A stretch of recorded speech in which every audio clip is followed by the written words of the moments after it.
ముఖ్యంగా ఇప్పటికే అన్ని ఏర్పాట్లు కూడా పూర్తయినాయి.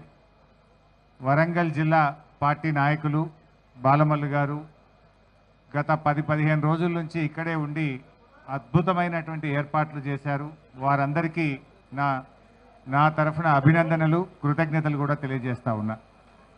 మరి కేసీఆర్ గారి నాయకత్వంలో ఈ సభ చాలా అద్భుతంగా ఏర్పాట్లు జరిగాయి. అఫ్కోర్స్ వరంగల్ జిల్లాకు భారీ బహిరంగ సభలు జరిపిన ఘనత వరంగల్ జిల్లాకే ఉంది. గతంలో మహాగర్జన పేరిట 20 సభ జరిపిన చరిత్ర కూడా వరంగల్ జిల్లాకే దక్కింది. సో అందువల్ల వరంగల్ జిల్లా నాయకత్వం మొదటి నుంచి కూడా అద్భుతమైనటువంటి సభలు సమావేశాలు జరిపారు. ఎప్పుడైనా బీఆర్ఎస్ పార్టీకి అతిపెద్ద సభలకు వరంగలే వేదిక అయింది. ఇప్పుడు కూడా కేసీఆర్ గారు మళ్ళీ వరంగల్లోనే ఈ యొక్క సభ జరపాలని నిర్ణయించడం, మరి ఈరోజు రాష్ట్ర వ్యాప్తంగా కూడా ఈ సిల్వర్ జూబ్లీ, ఈ రజతోత్సవానికి రాష్ట్ర ప్రజలు స్వచ్ఛందంగా పెద్ద ఎత్తున తరలి రావడానికి సిద్ధమయ్యారు. ఇప్పటికే చాలా జిల్లాల నుంచి పాదయాత్రన ప్రజలు ప్రారంభమై దారి మధ్యలో ఉన్నారు. ఎడ్ల బండ్ల మీద కొంతమంది చేరుకున్నారు, ఇంకా కొంతమంది చేరుకుంటా ఉన్నారు. కొంతమంది సైకిల్ యాత్ర మీద బయలుదేరారు.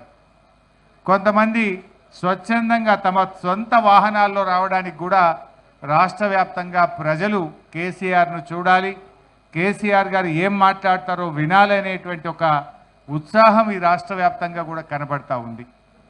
బీఆర్ఎస్ రజతోత్సవం అంటే ఇది తెలంగాణ ప్రజలందరికీ కూడా నిజంగా ఒక రకంగా పండగ లాంటిదే. బీఆర్ఎస్ పార్టీ లేకపోతే ఇవాళ తెలంగాణ లేదు, తెలంగాణ లేకపోతే ఇవాళ ఇంత అభివృద్ధి మనం చూసేటువంటి వాళ్ళం కాదు. ఆనాడు సమైక్య రాష్ట్రంలో కరువు కాటకాలకు నిలయంగా, వలసలకు నిలయంగా, ఆత్మహత్యలకు నిలయంగా ఉన్న ఈ ప్రాంతానికి విముక్తి కలిగించి తెలంగాణ ఆత్మగౌరవ బావుటా ఎగిరేసినటువంటి పార్టీ ఇవాళ బీఆర్ఎస్ పార్టీ. రాష్ట్రాన్ని సాధించింది బీఆర్ఎస్ పార్టీ, రాష్ట్రాన్ని అభివృద్ధి పథంలో నడిపించింది బీఆర్ఎస్ పార్టీ. ఇవాళ ప్రతిపక్షంలో కూడా కాంగ్రెస్ ప్రభుత్వం మెడలు వంచి ప్రజల పక్షాన నిలిచింది కూడా బీఆర్ఎస్ పార్టీ.